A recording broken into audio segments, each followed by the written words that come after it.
Assalamualaikum warahmatullahi wabarakatuh ya. Ketemu lagi saudaraku Sabtu Legi ya dimanapun Anda berada. Menanggapi komentar saudara kita ya, kaitannya dengan karma leluhur ya. Kalau lain kali kita bayar bagaimana Pak? Masih ada karma leluhur. Ya tetap karma itu harus Anda jalani. Ya. Jadi teman-teman Sabtu Legi ya. Weton lain pun juga sama ya. Jadi kalau misalkan ya kita ini kena karma leluhur ya. Karma leluhur itu bukan berarti semua kesalahan leluhur Anda ya. Tidak ya teman-teman ya. Kenapa kok Anda bisa terkena karma leluhur ya? Karena Anda menikmati gitu. Ya, itu yang menjadi penyebab karma leluhur ya. Banyak orang itu katakanlah ya, contoh ya, ini contoh kasus, banyak orang itu menggunakan pesugihan, pelarisan ya, punya usaha misalkan warung opo lah, mie ayam misalkan ya, wah itu melejitnya sangat cepat sekali. Jadi di luar logika kan, banyak tuh sekarang ini kan seperti itu kan banyak sekali ya, tiba-tiba melejit gitu ya, tidak masuk akal gitu ya. Apalagi di era-era sulitnya ekonomi saat ini gitu ya.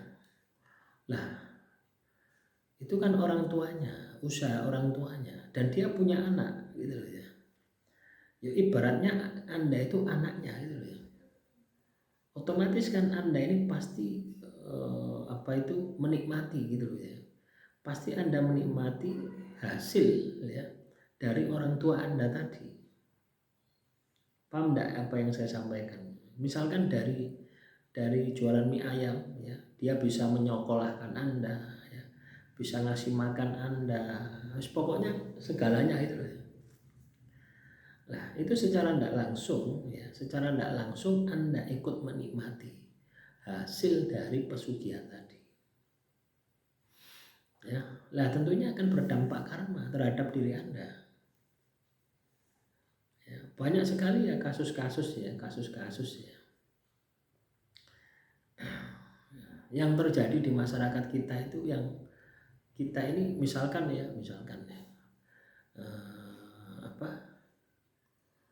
Anda ini selingkuh ya, orang tua Anda ini selingkuh ya. Selanjutnya ya, Anda ikut dengan orang tua Anda menikmati gitu ya, menikmati perbuatan jahat tadi ya. Ibaratnya Anda ini diopeni ya dengan selingkuhannya. Nah, ini pun juga akan berdampak pada diri Anda ya. Kecuali Anda ini putus ya, misalkan ada dua orang ya, misalkan ya, dia punya anak gitu loh ya, anaknya tidak ikut yang selingkuh, ikut yang tersakiti, itu ya tidak akan terkena gitu ya, tidak akan kena karma ya. Jadi karma itu baik kasus ya teman-teman ya, baik kasus. Untuk melihat sebuah karma itu Anda harus objektif gitu loh ya, apakah Anda menikmati gitu loh ya dari perbuatan jahat itu gitu loh, turut serta gitu ya. Walaupun Anda itu tidak tahu ya, tapi Anda menikmati, ikut merasakan, maka Anda pun juga akan kena yang namanya karma. Apakah ini bisa dibayar gitu ya? Misalkan kalau itu utang harus dilunasi gitu ya, sama halnya dengan Anda ya, Anda ini melakukan tindak pidana kejahatan ya. Di negara kita ini kan, nah, saya mencuri ayam misalkan ya, apakah ketika ayamnya ini sudah saya kembalikan itu hukumnya tidak berlaku? Ya tetap berlaku ya. Ini bukan hanya soal nominal ya, kerugian ya, tapi soal pelajaran hidup gitu ya. Jadi karma itu ketika kita melihat dari sisi yang positif, Tuhan itu memberitahu kepada kita jangan sampai dilakukan ya, jangan sampai dilakukan, cukup jadikan pelajaran. Kalau hidupmu pingin sukses, kalau hidupmu pingin bahagia, jangan pernah menyakiti orang lain. baik itu yang Anda sengaja maupun tidak Anda sengaja. Biasanya orang itu akan memiliki kesadaran diri yang tinggi ya. Orang itu akan memiliki kesadaran diri yang tinggi manakala ya. Orang itu akan memiliki kesadaran diri yang tinggi manakala sudah berada di titik terendah di dalam hidupnya ya. Ya seperti Anda ini jatuh gitu. Jatuh kena karma ya.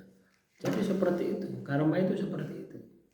Ini yang perlu kita sikapi ya. Ini yang perlu kita tindak lanjuti ya. Jadi kalau Anda ingin sukses ya, ya harus diterima, ya harus dijalani. Jadikan pelajaran hidup. Artinya Anda putus karma tersebut dengan menjalani. Ya, supaya apa? Supaya tidak berlarut terhadap anak Anda. Ya, jadi cukup sampai diri Anda yang mempertanggungjawabkan.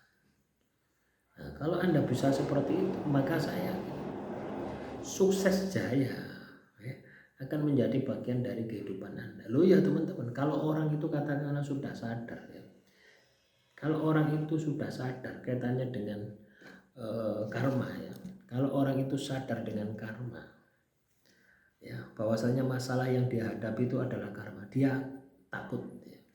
Dia akan takut untuk mengulangi lagi berbuat jahat, berbuat salah, dia pasti takut ya. Ini bukan hanya saya sampaikan ya, saya sudah memiliki kesadaran diri semacam ini sudah mulai tahun 2000 berapa itu, 2011 teman-teman ya, menjalani karma sampai sekarang ya.